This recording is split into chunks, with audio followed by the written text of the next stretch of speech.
screen. Hello, everyone. We're now live. Donnie here. It's a Wednesday afternoon. It's 2:30 p.m. You're watching Innovation Fika, the Innovation Coffee Break with Donnie, live Wednesday afternoon, 2:30 p.m. on LinkedIn and YouTube. Actually, I had planned to go live on Instagram and TikTok as well, but I had some.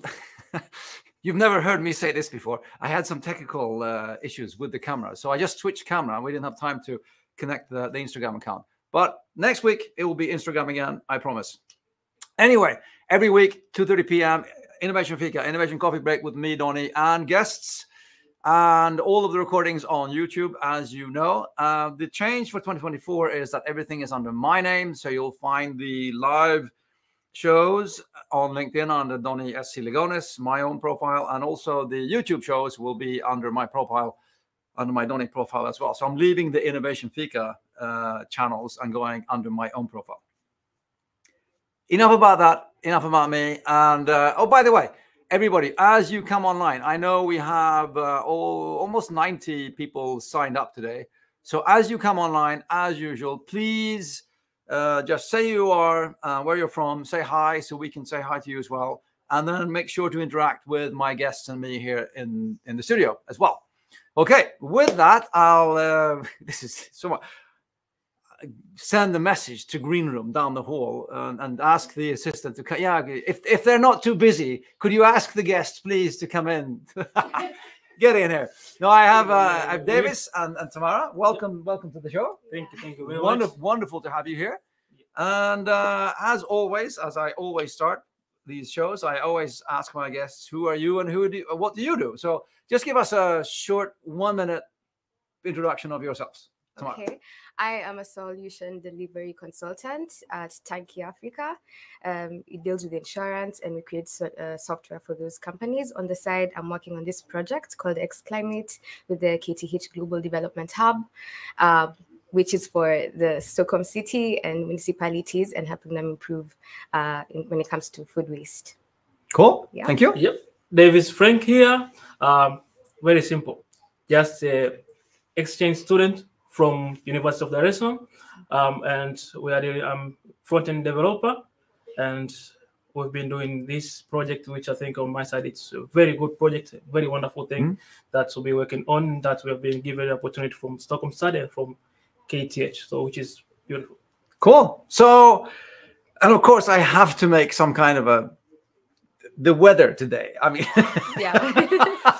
we have a snowstorm here right now, and I'm not saying that you don't have snowstorms usually where you're used to, but even we think it's a lot of snow now. So it's been. How long have you been here now in Stockholm? 1 year. 1 year. 1 year. Yeah. Oh well, then you've seen everything else as well. Yeah. Very Yeah. good. Well, you didn't like come yesterday and sort of. No. Okay. Cool. Look at this. Jesper from Malmö. Here we go, from Nigeria. Cool. Welcome online, everyone. Make sure, keep the networking going. Say hi if you come along. And ask questions as well as we get started. I will get started by saying, hang on a minute. You said something called Global Development Hub. Yeah. What is that? Yeah, good. So simple thing is Global Development Hub is the project that's going on here in KTH.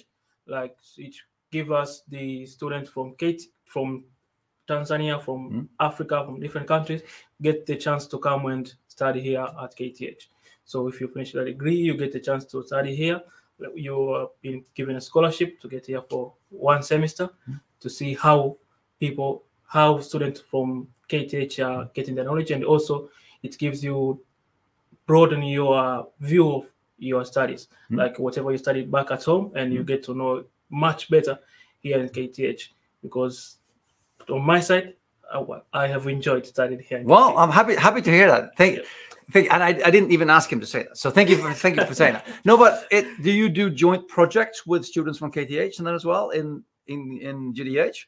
Yes. Yeah, we do joint projects and also from even other universities like Stockholm University. Like with our project, we had guys from different universities and we were able to work together at Open Lab and work on this project, which we started in January. Cool. And the project you're working on, you said it was called X Climate. Yeah. It is with or for Stockholm, the city of Stockholm? The challenge giver was Stockholmstad. Okay. They gave us this challenge that they have, and so it was up to us to like research and come up with a solution. And now what we are doing with them is basically using their data to test our solution, and we're using them as our client, sort of, and they'll give us the feedback. And what was the actual challenge that they posed in the beginning of the to start the project? What was the challenge from the city of Stockholm? So the challenge was climate data, and that was a very broad term. We had to know what the climate data particularly was, but basically it was a Excel sheet full of data, and we're supposed to make this data useful when it comes to the chefs in the departments within the Stockholm municipalities. That's the preschools, the social care, and the elderly care as well. Yeah. So they would send this data to the principals in the preschools and tell them, hey, this is how much carbon emissions you're using by buying all these things in your kitchens. But then they would never check those emails. That data is too much to look at. And so we had to make it useful, evolve them and make it more inclusive, and help make the data more useful, and be a way for them to now start working on food waste and reduce, carbon emissions through food waste. But I mean, that is super interesting, because I always make the distinction between data, and then people talk about big data, which is a big and that large amount of data, but that doesn't really mean anything until you analyze it and make it into something that I can make a decision on. So the data actually becomes useful for me. So I think that what you've been doing is super useful, not only for climate, but the whole sort of idea of working with big data sets that we can get out from every, with the connected world, all the trillion bytes of data that we're aggregating now, and learning how to analyze and also visualize to create foundations for making decisions. But in this case, you were analyzing climate data in order to help you mentioned a number of preschools and schools. Preschools, elderly care, and social care. However, we had to zone it down. When it comes to testing, you have to get to the one small and then now scale up. So we started with the preschools, and that's what we're actually kicking off now, testing with them. Okay. And what kind of, when you get the data and then you go through it, what kind of information do you give to them so they can, I mean, what in the discussions with them, what have you come to understand that they need to make any kind of decision? So the data is kind of just an Excel sheet, and their numbers, and it's so much. And every month they receive this data, and so we have to sort of I don't know how to say, but make the data more useful in a way, we specify this is the amount of food, this is the particular food, this is a particular municipality using the most amount of food products that have a lot of carbon emissions. We specify, it becomes more specific, and they're able to narrow down and look. And it's the whole system, basically, if we could show it to you, is flexible, because these climate goals that are set up by the government every 4 years, because politicians change, we have made our system in a way policies can change and be used to track. So we can track how good we are working when it comes to reducing the carbon emissions, and it helps policies be instilled well from the top level to the chefs in the kitchen. So but the preschools, then you tell them that this is how well or not you've been handling, in this case, food, out of a climate perspective. So it's what they buy and what they use, and So a climate goal is set, and once the climate goal is set, every month we analyze the data and give that particular preschool, we show them this is how much, if you're above the climate goal set by the government, or you're below the climate goal set, and if you are above the climate goal, you have improved by this, and you've bought these kinds of products. And when you're past and you're not doing well, this is why. We show you, we help you pinpoint what you can do. It helps decision making within the organization. So the principals don't just look at the data and give it to the chefs and tell them buy better products. You know, now they know this is the better product. So what is it? Okay. So what is a better product then? I mean, if we're just doing the, you know, the simple stuff. I mean, when it comes to food, if I'm running a preschool or any kind of, well, at home as well, but what is better and what is worse? Might sound like an obvious question, but you know, let's go through the basics. Actually, that's the hard question. Yeah. And some of it, somehow we can say that it's obvious and hard question, but what's better and what's worse? Actually, on my side, I can say like nothing is better and nothing is worse.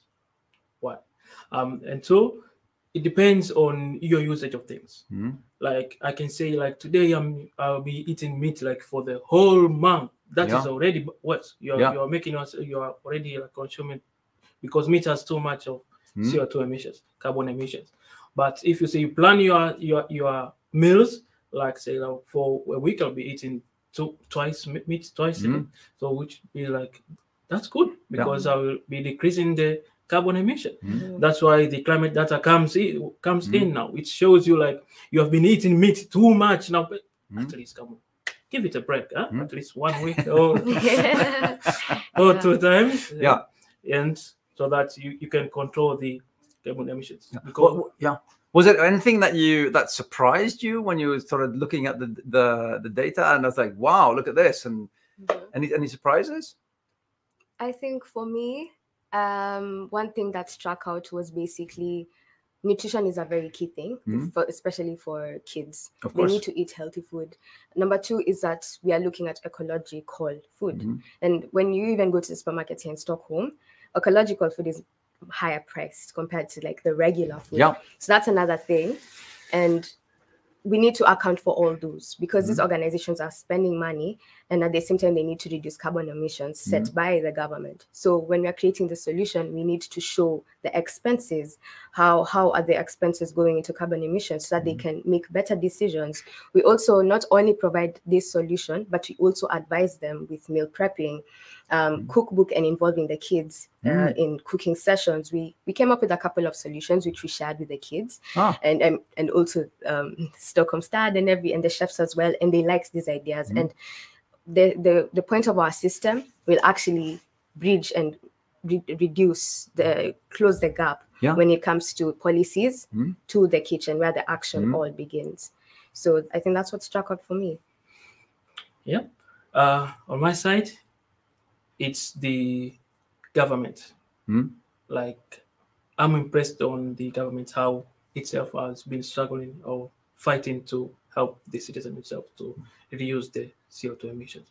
Because by the first of all, like having all the climate data, even though the people get the climate data, but they don't understand how to use it, it's been them confusing.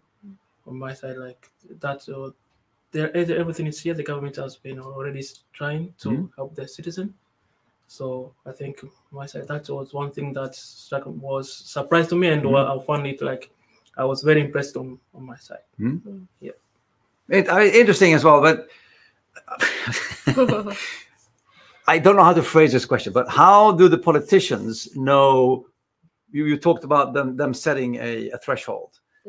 How do they know what to set to start with? I mean, they can say, oh, it has to be 0, but or whatever. I don't know. How do they know what to pick? That's the thing. You see, all we know is that by 2040, they have set out a target to reach carbon neutrality. And so now they come up with goals every 4 years, and they have strategists within Stockholm Stad, and they enforce. They help They tell these strategists, please and help engage the schools and everything. So there's a breakdown in communication there, because by the time that communication and gets everyone included in this whole process, they don't really end up meeting the climate goals if you are too specific. And we can't even chat and track and monitor between certain periods of time that we've done this and this. So this system eventually will help them track. They'll be able to see, now we can go to this number. The X-climate. Exactly. So that's the essence of our system. And can we find, how can we find this online somewhere? Can you see it online? Yeah, we have a platform, a demo. Okay. Davis. I mean, we're not going to demo anything live here, so don't worry about that. It's okay. Oh, no, worry. that's not Don't worry. But just to share I'll share the link with the afterwards. Yeah, right now it's in the prototype, so it's in xclimate at vessel.com. So that's the where you can find. Yeah, so we have 2 links. You can find the prototype right now. It's up there. It's xclimate.vessel.com, and then there is xclimate.app.com. Okay. And what can I do there? And quickly, when you just get in the system, it will you will just be able to. It gives you the access to login. We can also share the login info for the testing purpose. You'll be able to see, and it take you straight to the climate goals that's going on right now. Okay. And so who do you see using this system in the future? Is it the municipality or a city or a school or everybody? Who is going to use who's going to go online and use the system afterwards, do you think, in the future? So we've created the system in such a way the strategists can look at it and edit the goal. We've also made it inclusive also the principals at the schools, and we also have it for the chefs where they can also give their feedback and maybe they have improvements that they would like us or the procurement process of these foods. And this all goes to the Stockholm City because they have a whole procurement process, and this in turn helps them give their feedback to the Stockholm Stad or Stockholm City.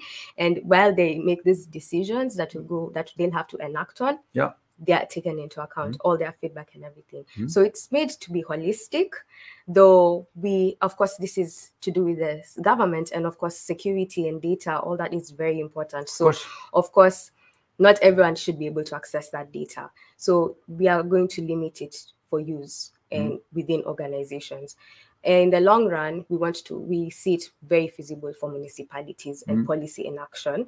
Like when there's a policy that has been set and we need to track numbers and stuff like that, especially when you're working towards the SDG goals and climate action. This is a perfect platform for that. And I think a perfect platform. You heard it here first. It's a perfect platform for that. Wonderful. Sorry. Yeah, it's a perfect platform for that. And and I think it can also be used in companies. Because we think we can also track more than just food. We can track plastic use, because that's very important, and also energy consumption within organizations, for example, GDH, where we are right now. So it can be used holistically and it's flexible in different kinds of setups. And that's why we've made the system useful. Yeah, of course. I'm super impressed. I think it's really, really cool. I mean, we could probably spend the rest of the day just talking about the system as such and what you're doing with it. But if we're going to talk to municipalities, cities out there, because I mean, it starts in Stockholm, but of course, we want this to spread to other cities and municipalities as well, of course, right? Yeah. So, I mean, I'm not going to say disregarding the system, but if you were going to give, a city or a city or a municipality some, super simple tips and advice to how to start acting today to become a greener, cleaner city. From the year that you've been here and you've been working with this and the learnings that you have, what sort of things would you say? Well, you need to do this and this and this. What would you say to them? So I would say promote the old people who are involved in this. The kids are very key, because the kids are the ones who are going to eat the food, or the elderly are the ones who are going to eat the food. So you need to know what they like and what they don't like. You also need to work with the chefs. They didn't really work with the chefs initially, and we were the ones who gathered feedback. We gathered a lot of insights from the chefs, and we told Stockholm Stad, like, this is what we found out, and they're like, oh, we didn't know a lot of this. So we need to have like inclusivity. We need to involve parties. We need to get them involved, promote them, incentivize them, and help them feel like they are a part of this. Because once they feel like they are a part of this, they will want to be a part of this change. So I think that's the main thing, because we created other concepts besides this system, and we actually showed them these concepts. We had focus groups. We had a cookbook, where a monthly cookbook where they'd share and do things with the kids and create meals with the kids. And they'd go with this cookbook home and share it with their families and mom and dad and show, Mom, we could cook this and this, you know, helping them, you know, see, this is better. This is what we cook. This instead of buying lots of meat and so on. So now you have kids coming home and saying to their parents, what, meat today again? Yeah. Actually, that's the most part of it, like being able, because if your kid asks you, like, I want this kind of food, that's one thing, like, you're gonna say, like, okay, let's prepare this, let's cook this, let's go and eat this. So if kids ask you for some changes, it'll be easy for the parents to involve in those changes. So that's why even our prototype, we decided to start from the preschool first, because we wanted it to get involved in all the way. But I like that. I like the whole idea of that we need to get everybody involved and actually then, you know, and visualize everything for everyone, because that's I think the only way to actually get things going. We actually have some people online here. It's Gerald from Kenya. Amazing conference. Thank you, Gerald. And feel free to ask any questions. I would say we had the Nigeria there as well, and the south of Sweden we have there as well. Hi, LinkedIn user Jesper from Alma there. If there's anybody online that wants to ask a question, please fire away now. We have another couple of minutes before we close down for today's Innovation Fika. How long are you staying in Sweden? Well, we have a whole testing process going on. So 6 months or so. And then we'll see, depending on how our testing process goes. Super exciting. I'm really excited to. I've been working a lot with food and climate change, and I had a couple of cases here as a business coach at GDH Innovation on this specific subject as well. And I've seen firsthand the actual enormous amount of change you can achieve by doing what you're doing. I mean, talking to the chefs and the schools and all of the people out there, because as they change their recipes, then they start buying less of the heavy carbon footprint food and more of the other one, and then suddenly, you know, it just starts changing. And I know some restaurants, they've lowered their carbon footprint by like 50% over time, just because they started buying differently. You know, and they still have some meat now and then. But another fun tip that came up from one restaurant was that they for the you know, the lunch of the day, when people came and bought lunch, they ordered them in the order of, you know, best climate friendly and least climate friendly. So when people were buying lunch, they were sort of they didn't really want to go for the bottom one, because they, you know, so they sort of nudged people to pick a more climate friendly plate, and then of course they could put the plates together so they were more climate friendly as well. So it was a whole learning process, both for the chefs and the people buying the food, but also for the people who were eating. We said the ones that were eating the food got to understand which food should I pick, preferably. So I think this is a fantastic project. I'm really, really excited about this. Very fantastic. Like the way you say, and we even come across the one thing, like the product origin. Like the food that you're gonna eat. Like let's say I'm gonna cook meat, but where that meat coming from? Like people don't know where that meat comes from. But if you put the meat that's come from your region, that will be less carbon emissions, because there is no transportation. So there's a difference between meat and meat as well. If there is product and product, there is different. Like that's why you come in the system again. You will get the product origin from the data from the system again.